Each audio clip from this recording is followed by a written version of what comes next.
এখন আমি চলে এসেছি আমাদের বাগানের দিকে। সো দেখো এখানে কত কলমি শাকের চাষ করেছে আমার মা।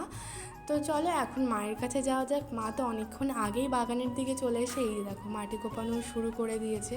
সো হ্যালো এভরিওয়ান, কেমন আছো তোমরা সবাই? আমি কৃষ্ণা, আরও একটা ব্লগে তোমাদের অনেক অনেক ওয়েলকাম। আশা করি সকলে সুস্থ আছো এবং ভালো আছো। বিকেলবেলা চলে এসেছিলাম মাঠে, আর ভিডিওটা কিন্তু করেছিলাম 2024-এর একদম শীতের দিকে, মানে ডিসেম্বরের দিকে। বিকেলবেলা চলে এসেছিলাম আর কাজের মধ্যে কিন্তু ঠান্ডা লাগছিল না।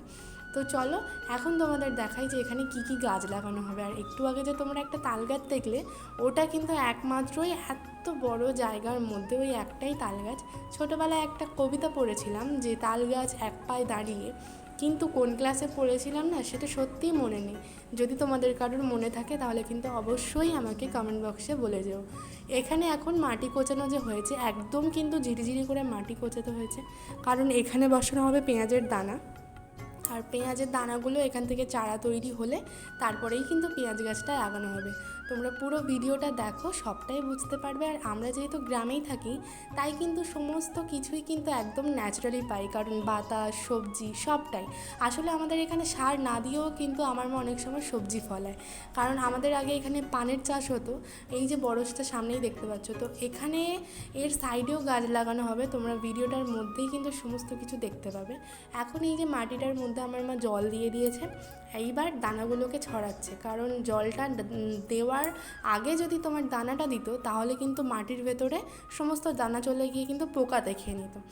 এই যে এখানে অনেক জৈব উপকরণও রয়েছে, যেহেতু আমাদের গ্রামেই বাড়ি, আমাদের ঘরে একটা একটা করে তো গৃহপালিত গরু থাকেই, তো সেই জন্য এগুলোও কিন্তু খুব সহজেই আমরা পেয়ে যাই।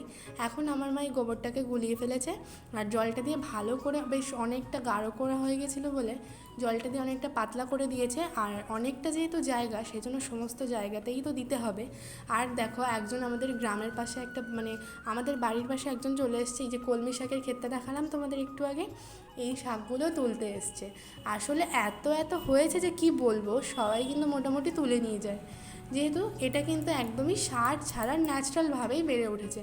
তো এখন দেখো গোবর সারটা ছড়ানোর পরে এরকমভাবে কিন্তু কাপড় চাপা দিয়েছে, না হলে ওই পিঁপড়ে টিপড়ে খেয়ে নেয়।